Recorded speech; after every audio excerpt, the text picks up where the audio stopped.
Africans at home and throughout the diaspora. Unity is strength.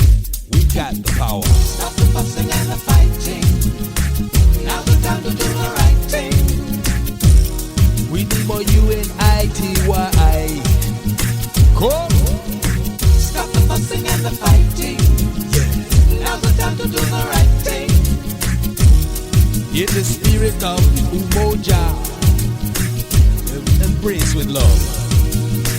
Let's do it right now. We've got to do it right. Stop the fussing and the fighting. Right now. Now's the time to do the right thing. Let's do it right now. We've got to do it right. Right now. Yes, this is Jamala Rogers, your host of Voices from the Battlefield. And we are in some extraordinary times. I am not live from Harris Stowe University, but I am live streaming at my Facebook page. So welcome to the show. I do want to remind you that there's still genocide going on in Gaza. There is a total obliteration of Palestinian lands, and it's obvious now to us, and it should be to everyone, that Netanyahu is really on a mission to completely take the land back. And even his own people are in the streets demanding, begging, asking for them to do a ceasefire to get those Israeli hostages back. So he doesn't care about what the West is saying. I'm not talking about the West, the administration of Trump. I'm talking about the people who have been opposing the anti-Zionists in that way and supporting Palestinian liberation. So that's why we should know that he's not going to stop until he gets finished. It's going to take something extraordinary. And a lot of it is on us in this country because people, particularly Palestinians, have been saying it is the U.S., you all's tax dollars that are funding the genocide.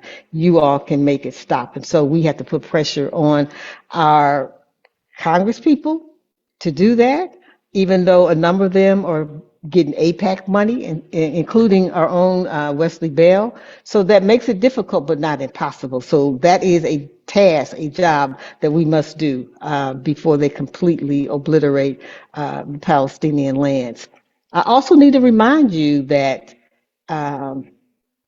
there's still a pathological liar in the White House and a 34-count convicted felon who is destroying our democracy and who we now see and know with utter confirmation that he is part of one of the biggest child sexual trafficking schemes in modern history in this country.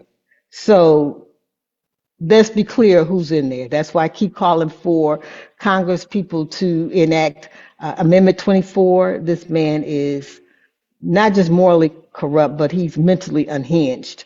This is somebody that's leading this country, that's taking us into wars, that's bankrupting us. So the longer it takes for us to get truly organized to resist the fascism, the more ground that they gain. So I'm just going to leave it there because we always have a lot of work to do. Also need to be more strategic about how we do that organizing work. And so having said that, I want to bring in two guests, Stefan Bradley and Jonathan Pulphous. And so Stefan Bradley was a young professor during the Ferguson Uprising when all this was going on, and he had the wherewithal to make this a teachable moment for his students, which I think was pretty awesome. Now, I only saw a few teachers, not just at the college level and university level, but some at the high school level. So he was in the Black Studies Department at St. Louis University. And of course, he left there after a few years to go to Loyola Marymount University and obviously made his way up north to Amherst College.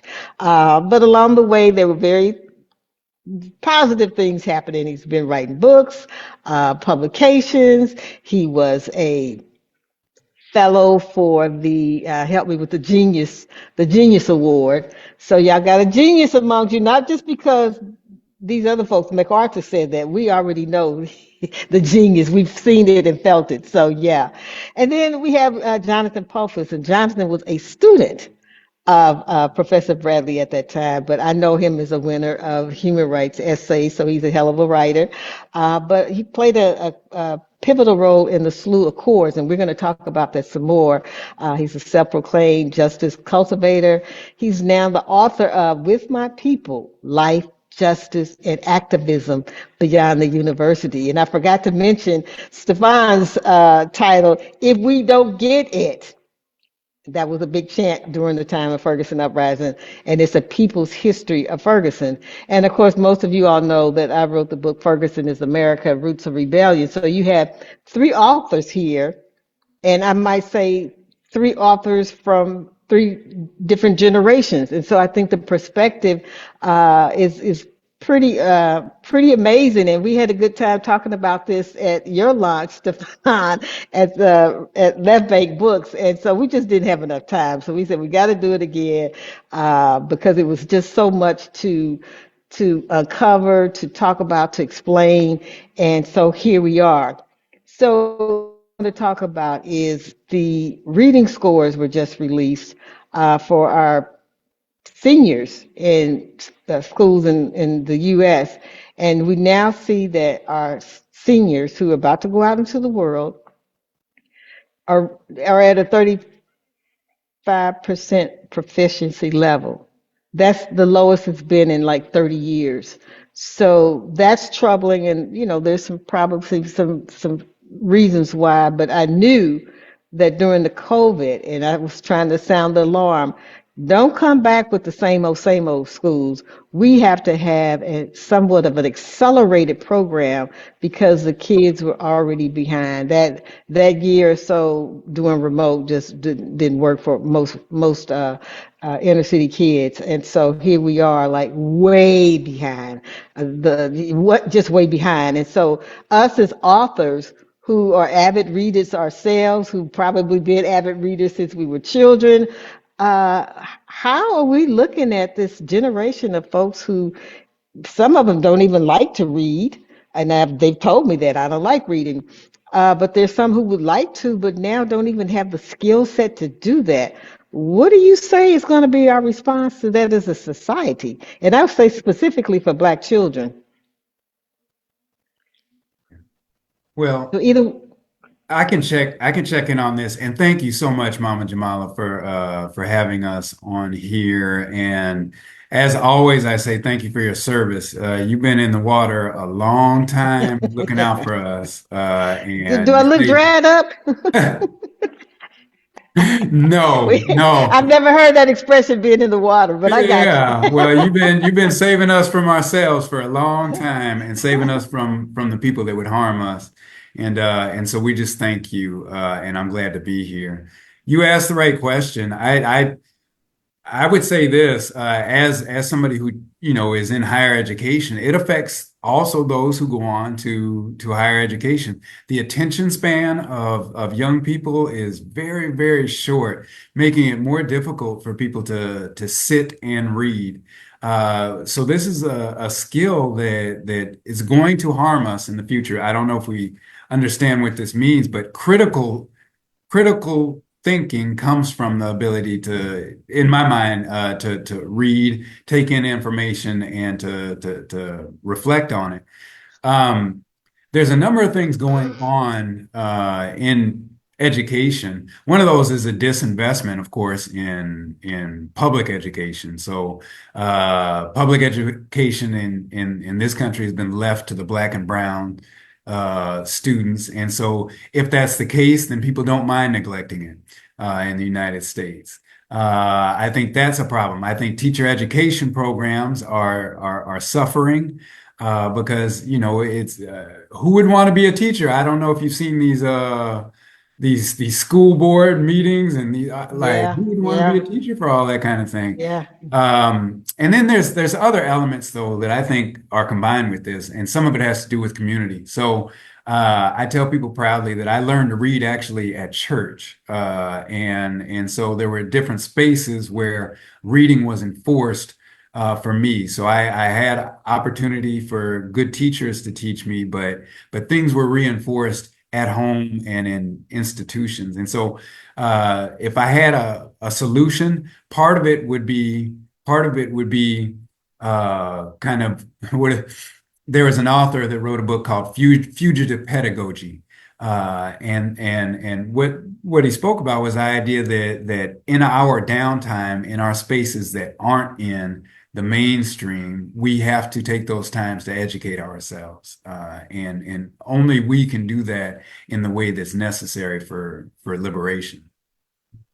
And Jonathan, you because some of this their citing goes back to maybe 2008 with the recession, 2010 with the launch of the smartphone. So that was a generation where you were actually a young student. What were you seeing with your peers in terms of reading, and were you looked upon as a pariah because you wanted to learn more, know more through a I want book? to, like, as Dr. Bradley did, I want to thank you for having me on this show, having us on this show, wrestling with this topic, Mama Jamala. So I attended, and anybody that's familiar with St. Louis, I attended St. Louis Public Schools for a couple of years. My neighborhood school, high school would have been Vashon, but I ended up going to Crossroads for private school.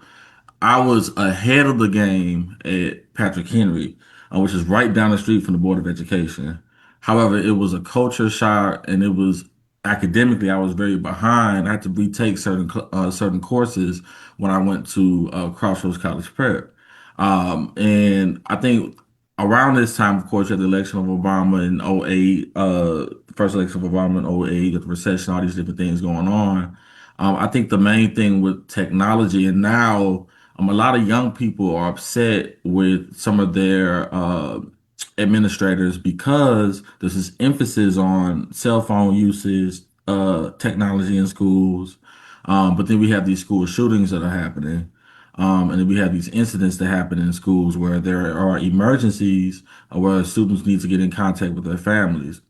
But to re-emphasize just the importance of reading, I work yearly with the program through Children's Defense Fund, often through the SIUE's uh, space, where they have freedom schools, and in freedom schools, reading is fundamental to the program, and the way in which the staff there, the servant leader interns, the directors. I'm thinking about all the ways in which they make things culturally relevant. They make it they connect it to civic engagement. All these different things that impact young people and their families. I think that's very important. I don't think it's necessarily that young people don't want to read, despite what the statistics are saying on, that 35%. I think it's making it relevant to them and making it cool. One thing I benefited from the tutelage of like people like you, mentors like you, Mama Jamala, but having professors like Dr. Stefan Bradley, I always toot his horn. He know I will. I benefited from you had people like Dr. Katrina Thompson Moore, Dr. Buki Badagassin, and by then I was in college, but at the same time, the classroom wasn't just a classroom; it was a space where I was immersed in an environment that was interactive. And they didn't play about the work though. I had to make sure, despite what my extracurriculars were, that I got them done. But there's a saying: if you want to hide something from somebody, you put it in a book. And unfortunately, that's become the case. So I keep a couple dollars Right. in a book here and there, just in Yeah, case hard yeah. times come. Yeah, right, right. Yeah. So what I'm thinking, I'm glad you brought up the crossroads because oftentimes somebody will tell me that their child is like a honor student or A student, and then I might see their writing, and Mm-hmm. I'm like, no, they're not. Because I already know what they've done. They've dumbed down the curriculum in public schools so Mm-hmm. that the kids don't look as the levels don't look as bad as they are. But it's really harmful when they go to college or they go to, as you said, to another school and you thinking you all of that and bag of chips, and they're like, "Oh no, you two grades behind, bro, man." So I think that one of the things, and I was always a fierce advocate of public schools. I went to public schools. My first teaching assignment was public school. Um, but when they took over, the state took over the schools, and they started doing all this crazy stuff, union busting, demoralizing teachers, closing down schools. I then had to change my perspective about public schools. And then I told parents, this is a decision that you have to make. And if a private school or parochial school looks better to you, you get no complaints from me, because I can no longer vouch for what the public schools were turning out and how they were treating our children. And in fact, I saw then the dropout rates, the push out rates were even greater starting then. And so when I look at public schools now and the fact that this fool in the White House has pretty much, decimated the Department of Education. I don't know anymore what's going to happen to public education. And to your point, Stefan, I just read about this this week, that the disinvestment in public schools from communities, because you're right, not only what's left is the black and brown students, but it's the poorest of the black and brown students. And so those folks who have been advocates, Jonathan, you were in, even your parents, other parents, that it was some fire being put up under there, was some accountability. But now you have parents who are working 2 or 3 jobs, who themselves were pushed out at an early age. And so what we just see now is people going in there, raiding the public coffers, because they know nobody's watching and nobody's holding them accountable. And we had that happen right here in St. Louis. And so, yeah, so to me, that's a point where all of us, I know, share a common vision around the excellence of education and wanting our children to shine and be the best that they can be. But if they can't read, that is the pathway to some of the other disciplines, whether it be math, science, that if you can't read, you can't do a word problem. So yeah, we got some work to do around that. But I am so glad that you all wrote your books, and I have yet to read yours, but I definitely have read Professor Badley's. And so you've already, before you did your official launch, Jonathan, you've already started some book some book signings and book tours and that kind of thing. And so I want to ask both of you all, what kind of response have you gotten from people in terms of the book, positive or negative? Like when you are asking questions of people, I know when I did my book tour, I was really surprised that people had read it. So they would ask me a question, in chapter 3 on page 6, I was like, oh, damn, what was Yeah. that? Okay, they more familiar with the book than I am. So, but they had questions. I mean, and mine was a national tour, and so it's like, whoa, what about this? What about that? And they definitely wanted to know about all the stuff that was happening with Ferguson. So, what has surprised you the most, or what's been the feedback on your books? I should start, Jonathan? Um, well, I've gotten good response, I think. One of the things that happens, and you know, because of time, people remember themselves being much more progressive than perhaps they were during the period. I And hear you. so it's a lot of people that were like, yeah, I was definitely supporting, the young people, and so, and I remember, and that was, it was tragic, and so you see quite a bit of that. I've managed to get around the country pretty good, and one of the things that I am hearing is, in some ways, a longing for what happened in 14 and 15, the organization that happened. A lot of people, when I was in DC or when I was, elsewhere, would say, how did they do it? How did they manage to do it?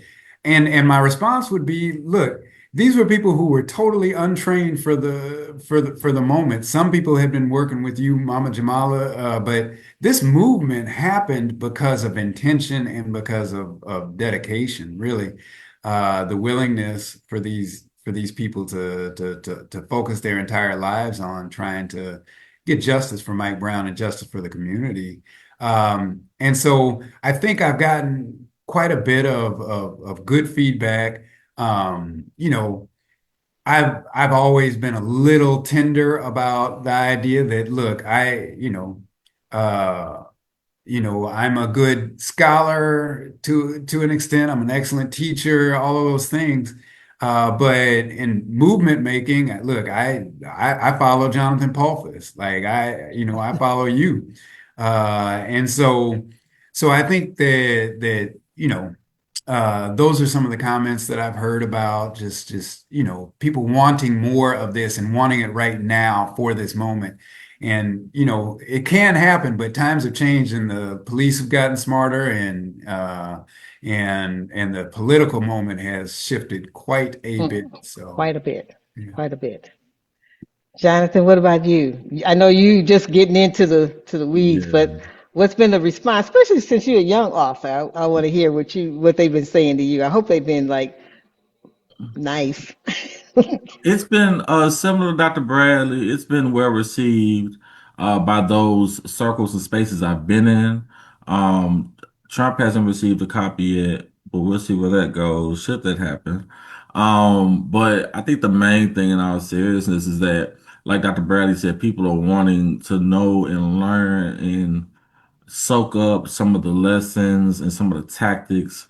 And I also understand what happened to a lot of the infrastructure that was built here, right? I mean, we know it's severely fractured now, and that, there are people who probably haven't seen each other in 10 years, who probably wouldn't want to see each other in another 10 years. But there are also people who are willing to come together. And so I think the main thing is that with this book experience, a lot of connections to what's happened present day. So DC, Dr. Reddy said you visited DC, so the nationalizing of the guard in DC.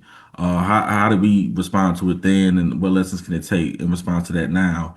How to get how to inspire or motivate you to question and tap into their own curiosity to want to respond to certain things and question certain things.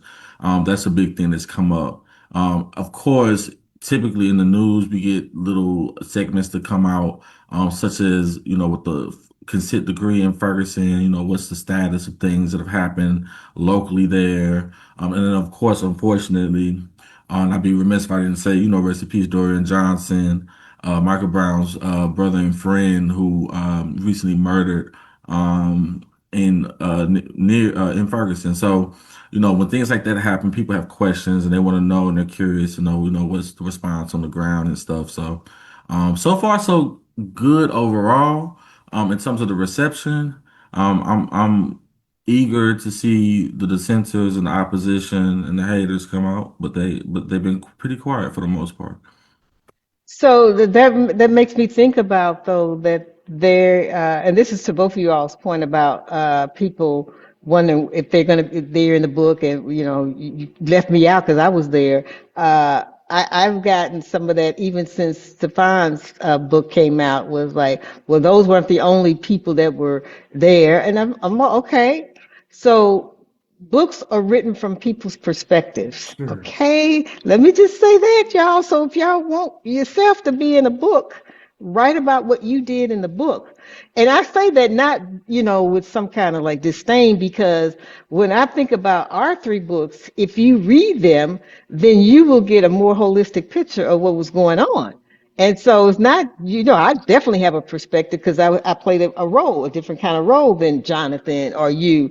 Uh-huh. So if you put all of those perspectives together, you have a pretty good idea of what was happening there. And it doesn't mean that everything got covered, every person that was there, because I would love to talk about the people who didn't get the notoriety, but who were there, who were doing the work, even after Ferguson continued to do work. No spotlight is on them, and to me, those are not even the people that are making the complaints about you now, because that's not why they were there. So, but what about any corrections to the book? Like what? Because when I read your book, I said I needed to say this publicly because I think you said the Organization for Black Struggle helped to found Hands Up, with Tef and Tori. I said no, they did that all Yeah, that was him. themselves. That was him. So, That was but him. definitely, I was there for them. But because again, my thing is I'm not afraid of more organizations. I don't think you could have too many organizations, really. And so for them to do it and be young people doing it, yeah, go forward. So the broader coalition of uh, was that the Hands Up? The Hands Up, Don't Shoot don't. Coalition. Yeah, the Don't Shoot Coalition. Mm. So that was one that I think there was more rolling, and it was much broader. And in fact, Hands Up was a part of that. So yeah, so there were those just little bitty things, but not big scale things like you totally let somebody off the hook or you didn't. But tell the audience about why you decided to write a book, each one of you all, and what you hope to accomplish with the focus that you had. Yeah, yeah. Uh, I'll start off real quick. I think mine could be quicker than even Brother Pulphous's. For me, it's really, really important. In the 10 years since the uprising began, uh, I read great articles. I read, several things on it, but I just thought it was super important that people be reminded that these to my mind, super citizens were able to step up and I call it rescue democracy. That they didn't have to do any of this, and these are people that uh, oftentimes would be marginalized in society. So we're talking about some of these black men who, these are not the college straight professional kind. We're talking about some of these black women, some queer women, some people that were houseless. Like the fact that they cared enough about community to lay it all on the line needs to be told, and it needs to be etched in history. So to me, you're absolutely right. Not everybody, I wasn't able to get everybody in the book. I wasn't able to talk about everybody's perspective, but it's important that we reframe and reconceptualize what our ideas are of leadership. One, two, what a good citizen looks like, what somebody an advocate of democracy looks like. It's not somebody who went to Boys and Girls State, somebody who necessarily has to run for office. There are people who are affecting policy and politics from the ground, and they deserve credit. And so that was part of the reason I wrote it. I waited a long time to do it, in part because I didn't want organizers, activists, and people from the movement to think that I was trying to take some kind of economic advantage of the movement or anything like that. And so I wanted to give it a little space before actually putting pen to paper on it. So yeah. And I appreciate that on the one hand, but I think people's practice speaks for itself in terms of like why people do what they do. And just to let the listening audience know that, some of the proceeds of the book does go to a youth organization that I helped to found, and that's the youth organization for the Youth Council for Positive Development. So it's not really about like how many books you sell and all of that, because I think we'll find out, as Jonathan will, that you ain't gonna become a millionaire if you thought that from those books. Don't In break fact, his you might. heart. Look, don't do that. Yeah, you got to be a New York Times bestseller to be in the money. But I donated my money as well because it's not like it was going to be a whole bunch, but you still want any proceeds or to be reinvested. That's And right. so I just want to publicly thank Professor Bradley for thinking about us. So yeah, Jonathan, what was your reason for writing the book? Because you were a young person there, and I was hoping other young people would have written it before now, but none was forthcoming. So I was like elated when I heard you wrote one. Yeah, much love to my publisher, Broadleaf, for taking this on. I have been pitching and working on just that process itself, right? Because you see the book, but just the background and like everything that goes into the process. I'm thinking I just got to write something and it'll be ready for the world. And that wasn't necessarily the case. And my employer knows, what a lot about, well, some of them were attending the book launch and have heard me speak about the book. They know I'm not going to stop contributing to my 401k just off this book. So that's that. I'm gonna keep that going. But to your question, Mama Jamala, yes, three things why I wrote this book. Similar ideas around what I'm sure you all's purposes for writing yours. For one, I wanted to dispel myths about the Ferguson Uprising, right? And so if you weren't here and you all have contacts outside the city during that time who were probably calling in and watching the news reports, hearing it on the radio, and all they thought about was burning buildings, looting, and police. If that's the only thing you take away from that moment, from child murder, from everything that happened during that time, you're being sold a lie, right? It was so much more that happened, so many relationships that were formed. I talk about in Dr. Bradley's Ford how $1 million business was replaced by $1 million nonprofit. There are people every day who benefit from workforce development programs out of the Urban League site. I'm thinking about a lot of the work that still has to be done, right? Things aren't necessarily all the way finished or complete. But the gains are definitely there. I think the main thing is about protecting them and advancing from there. I'm thinking about these elected offices that have happened.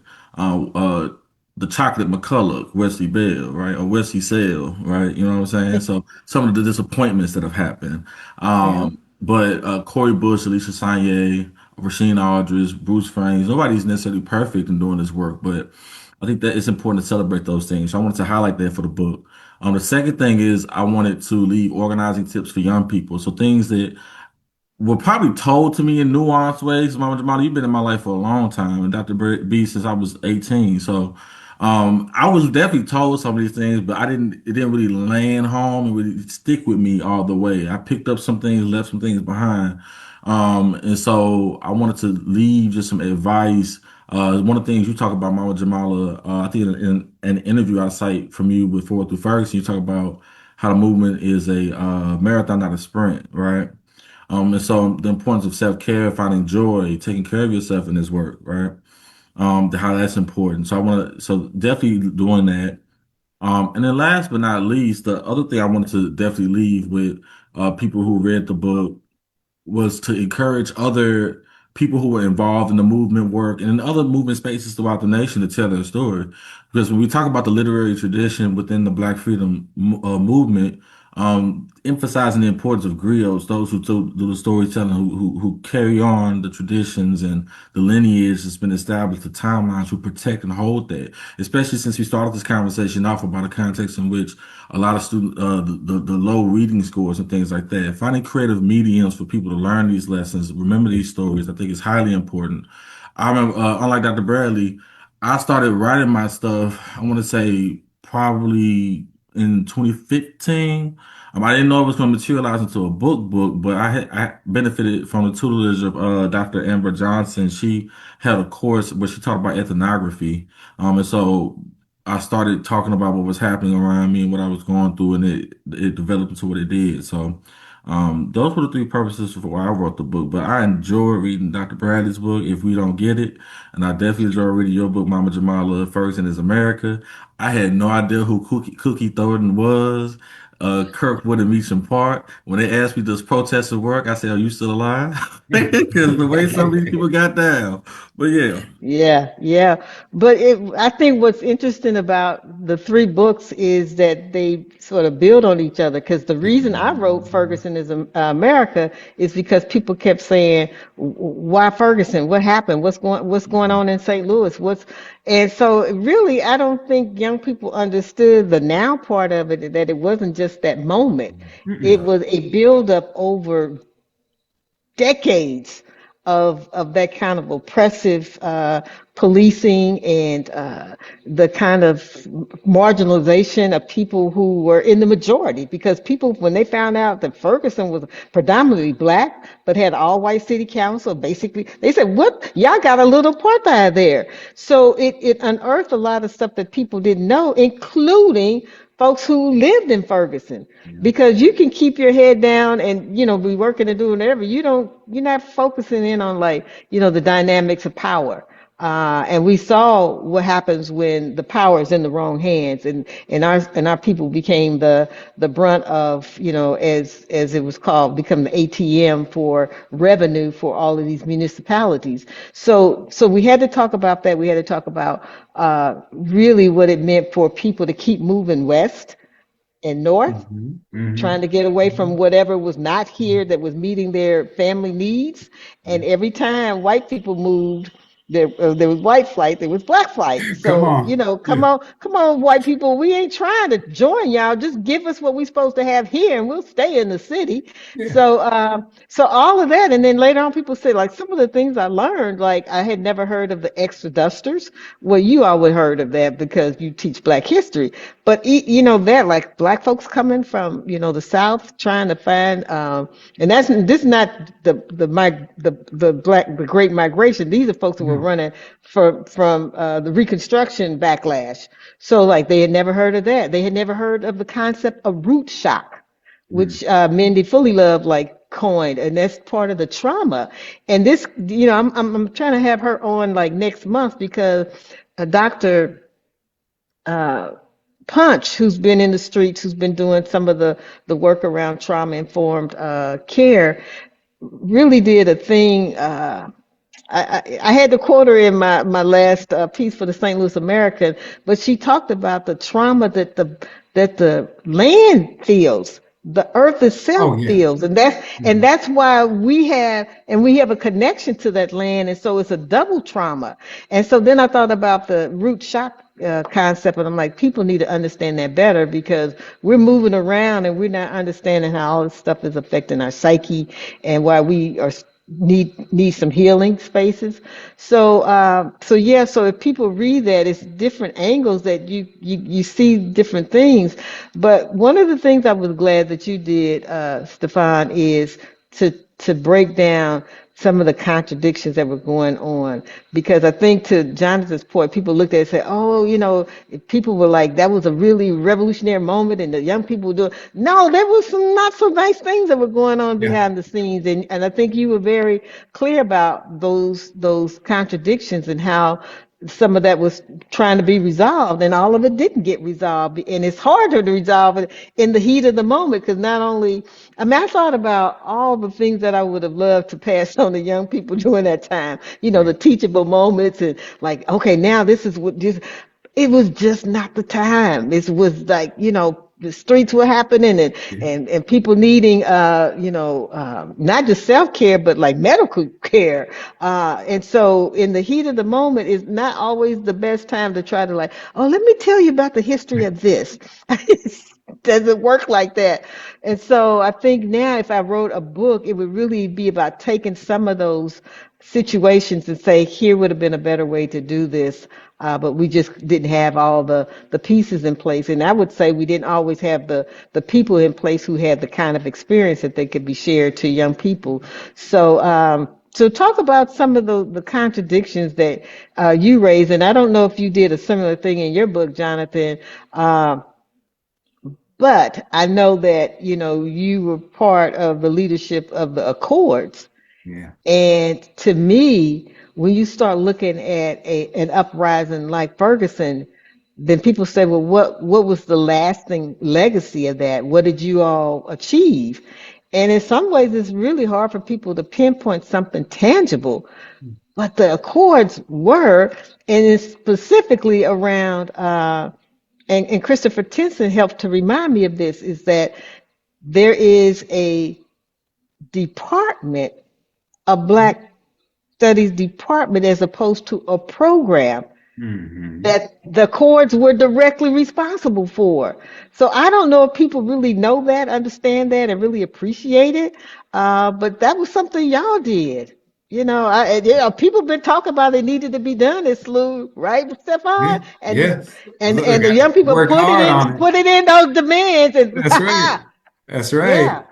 So I think you should always lift that up, both of you all, that was one of the tangible things that people can say. Well, what did y'all fight for? We ain't got nothing, and nothing's changed. Oh yeah, Yeah. we got some stuff, and things have changed. Maybe not to the point that we wanted, and then sometimes we went one step and then was knocked two steps back. So progress is relative. But talk a little bit for you, Stefan, about the contradictions that you think we needed to have spent more time on, even now, in terms of helping young people understand what it means to be in coalition, what it means to be in community with folks. Everybody ain't, gonna get along, but if we there for a common goal, how do we lower our egos so that we go for the big picture? Yeah. Well, you set it up just right, I think. One of the things that people misunderstand about movement is the idea that everybody gets it wrong in the way that they think that everybody got along and that people were coming fully healed, and people had serious ideological differences in this movement, in this uprising. So we're talking about people. There's two things that I probably want to say. One is we're talking about people who had real strong opinions, and when the fire is put on these opinions, people are going to defend themselves to the hilt. Like that's the thing. So people who aren't as progressive in terms of gender equality or in terms of sexual orientation, they'll feel a way when the pressure is on. Just the same, people who want gender equity and want liberation for queer people, at this moment where we're searching for liberation, they want the opportunity to advance these goals. So what you end up having is you have good-hearted people, and this is what I hope to convey in the book, is you have good-hearted people that have flaws, good-hearted people that they may not uh, always think the best way, the most righteous way on every issue, that came in conflict with each other. So I talk about Darren Seals and how courageous and brave Darren Seals was, and how much he wanted to protect community, and how also he said some things that were very unkind about people who were frontliners, people who happen to be queer, who were frontliners. That's harmful in some ways, but still, and I'm proud of these young people for that, they found ways to work together. So I think that's one of the things that I saw. I think another thing that's super important to remember. People talk about the Black Panther Party and how the government dismantled it and neutralized it. Yeah, that part is true, but there's another part of it too. These were young people. These were 19, 20, 20-year-olds. They hadn't seen much of the world yet. So there's going to, Chairman Fred was like, what, 19? yeah, maybe 20 years old.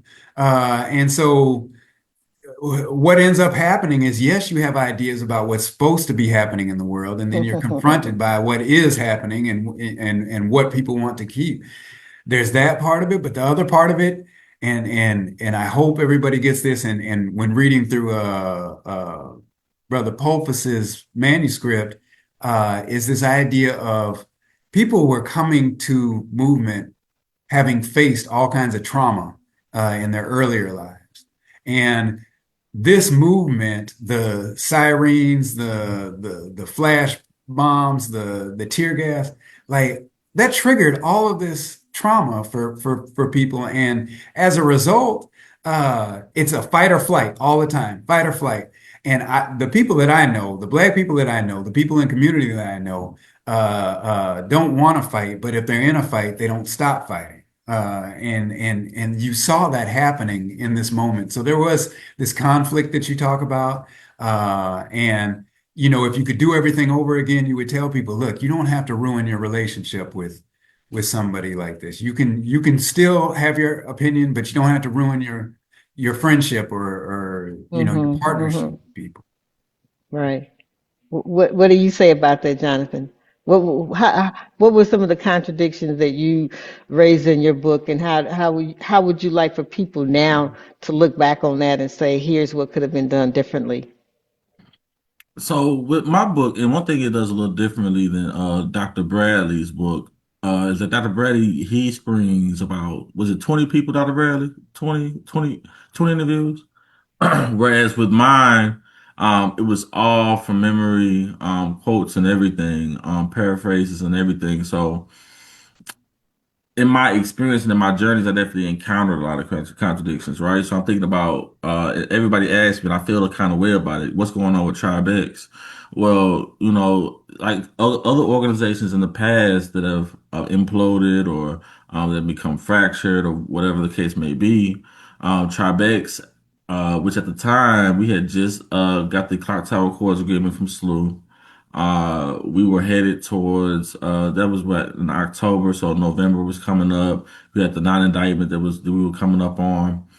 But we were young, and I think what you said earlier about egos, right? Which my dad likes to say is edging God out, right? I think a lot of that was happening. Like, and if we had a little bit more prayer and faith guided us, I think we wouldn't have come to near fisticuffs every time somebody felt a kind of way about what somebody said. I think there'd be more trust that was there.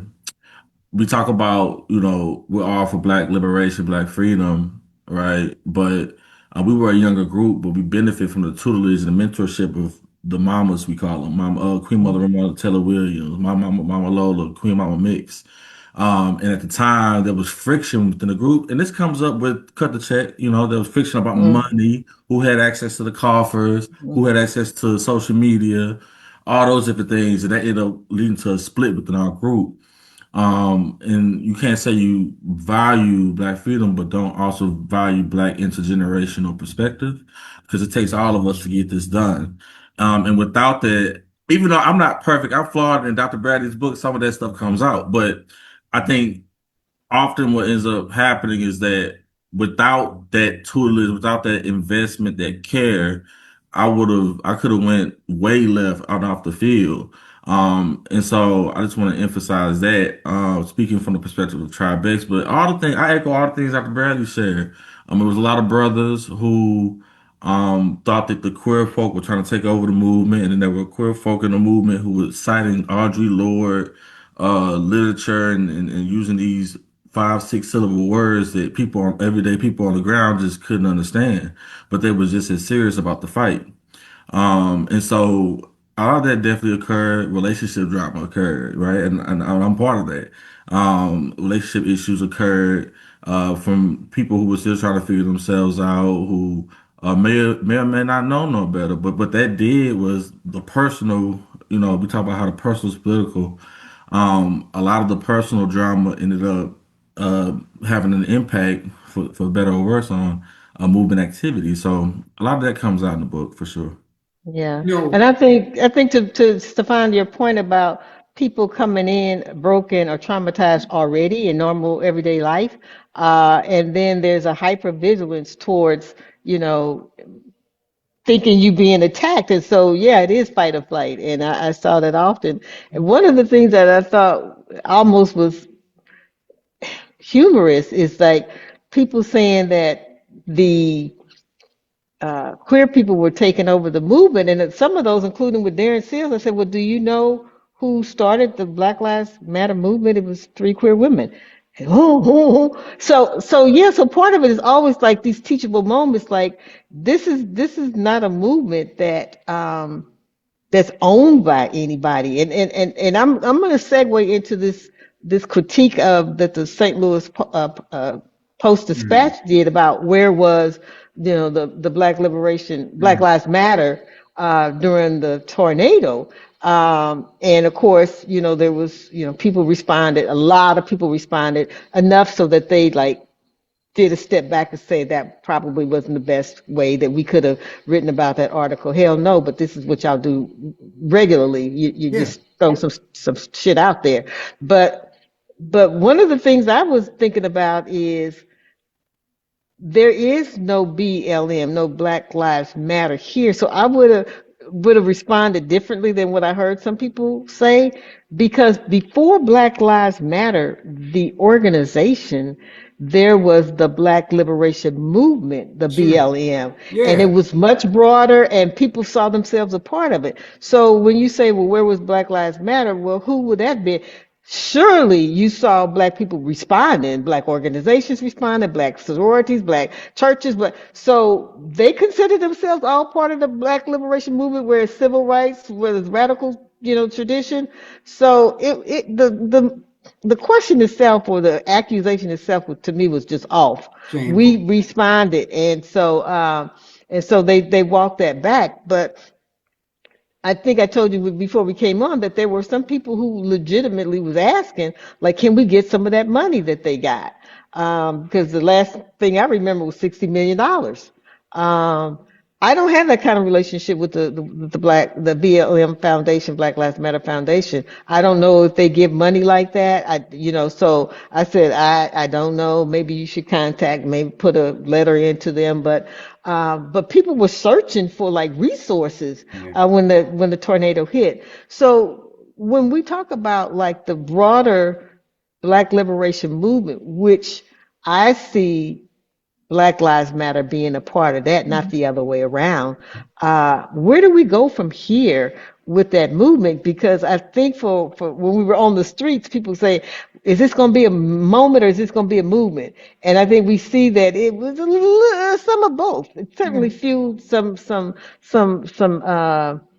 energy for the broader movement, but I don't think that Black Lives Matter as an organization really lived up to its potential. And for lots of reasons why. Some of it, Jonathan, is just based on what you said, what happened even inside Tribe X. That was happening inside the BLM. So yeah. So what does the BLM, however you look at it, Black Lives Matter or the Black Liberation Movement, what is it looking like now in the face of really fascism?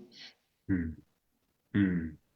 I'll respond really quickly so I can let the young leader do his thing. Also the winner of the St. Louis American Young Leaders Award, Jonathan Pulphous is winning right now and worthy of following. But to your point, none of this is new. Like we like to think that SNCC got along so well with the SCLC, and that all the young people were like, yes, Dr. King, I enjoy getting beat upon, and we'll follow you to another march so that we can get beat upon again and go to And jail. spit on. Yeah, yeah, yeah, Hmm. yeah. So there was conflict. There had always been that kind of conflict involved in movement making. Movement making is messy, and it's a matter of getting over the mess to get to the mission, which is not always easy. But I was proud of these young people to the point of this article that I read from way over here. I thought it was the most shameful thing that somebody had put in print in a long time. Like I could not understand who would fix their mind to put something like that in print. And it's unfortunate, deeply unfortunate, because when I was there in May, you remember you all were with me, and I was driving around the north side, and I went by the church, I went by everywhere.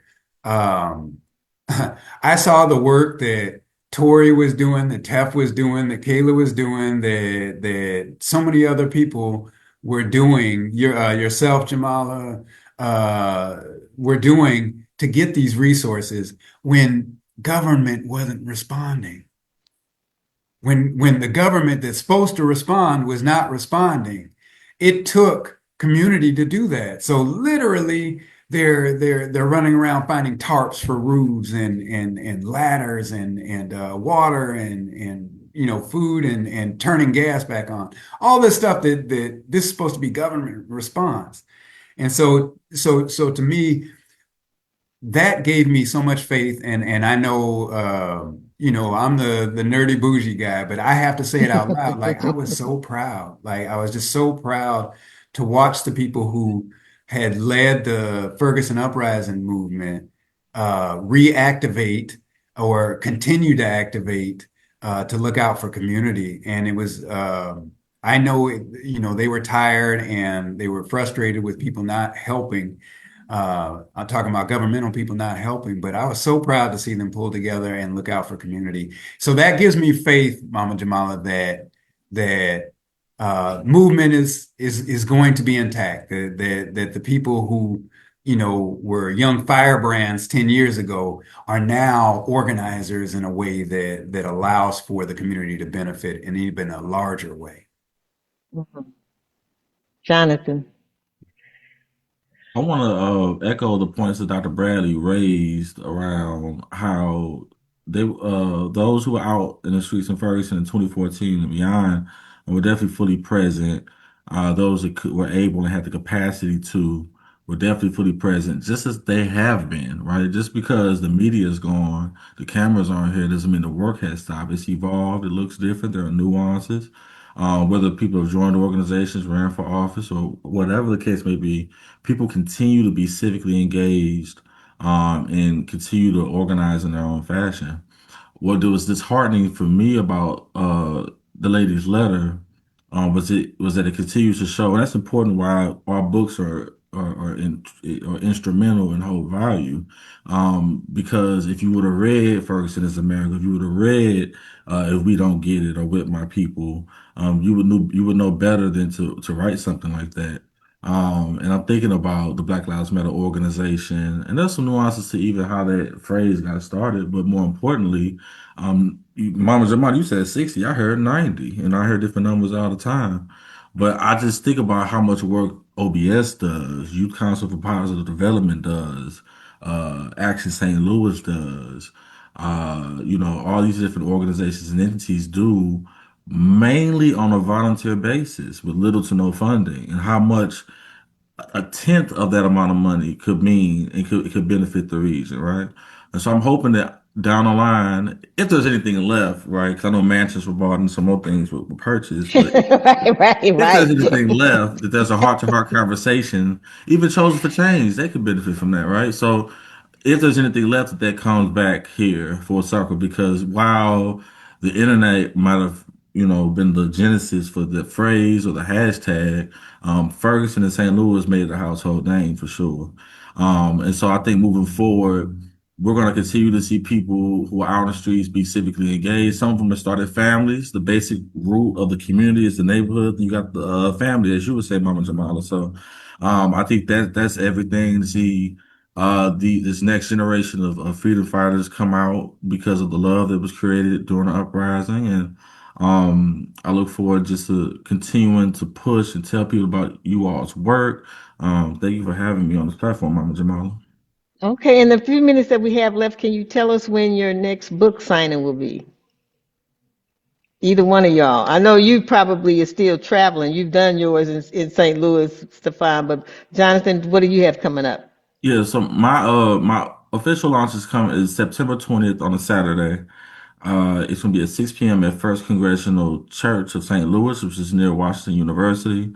I couldn't get Mama Jamala because she'll be traveling, but I did get Dr. Stefan Bradley, Mr. Tefi Umana, Alicia, all the woman Alicia Sanye, my mom, Mama Lola, T.R. White, who's a former member of Tribex, who's currently a full-time student right now. So we got some heavy hitters, we got some poetry, we have some reading, a panel, all those different things. And so you can RSVP by going to either my Facebook page by the same name, Jonathan Pulphous, and there's a link on there too. Yeah. Okay, And okay. you'll Thank, catch me next Wednesday in Atlanta at the Association for the Study of African American Life and History. There'll be a roundtable okay. on If We Don't Get It. Everybody is welcome. I'm going to be in St. Louis first, though, to check out my brother's book, and Hey, we're going to go up. So I'll see you there. definitely. And you see us again for the reparations Yeah, forum that will absolutely. be held, and I think that's the 19th. 18th, The 19th, the 19th, day 19th, before, right before 19th, and Northern so. Friday. 19th. Yep. And Mhm. so we'll also have some other Ferguson Uprising people there, like uh, damn, name just escaped me. That there was law professor over there at SLU. Oh, hands Justin forward. Hansford. Hansford. Hansfield will Hansford. be here. So yeah, Yeah. so Justin will be here. So it'll be some heavy hitters coming in for that, and some of those reparations people have I had on the show before, so people at least are familiar with their names. But some of these folks have been working on reparations long before it got popular in the last like few years, and so that'll be a good chance for people to come and interact with you all. And right now as we're speaking, there's a big rally in Jeff City, and I keep thinking about the title of your class, like Taking Back Democracy. Yeah, rescuing I democracy. mean, rescuing democracy, and so we got to be organized and all the entry points that we can. And this one is around redistricting, and Mm. if people saw that new map. Oh, They got a map that was predominantly black that stretches all the way across the state to mostly very white good. areas. So Cleaver's seat is pretty much gone unless we can stop it. And so this is the way that they are grabbing, doing the Mhm. power grab on many different ways. And so we got to be woke and we got to be paying attention. And so the other thing that's coming up this weekend on the 10th, we will be in Fountain Park. The Organization for Black Struggle, the Black Healers Collective, Dr. Punch with Oasis 314, providing not just oasis for those who have been victims of the tornado, but also those who have been responding to the tornadoes. We've had tremendous loss this summer. I mean, people have been really under assault in so many different ways. So this is going to be a space where people can come. They will be loved on. There will be art therapy. Dr. Punch will be doing acupuncture. So just come in a space from 1 to 4 at Fountain Park. Um, Thank you all for listening. Thank you for joining us on Facebook. This is kind of a different thing for us, and maybe in another couple of weeks we'll be back in the studio. But I, for one, like more interaction with people outside of the folks in the studio to see what people are thinking, and if we can respond to some of those questions. So if you missed any of the shows, go to JamalaRogers.com and the audio will be there. And for those times where there was video, that will be at my YouTube page. So this is Jamala Rogers, your host, and I will see you on the battlefield.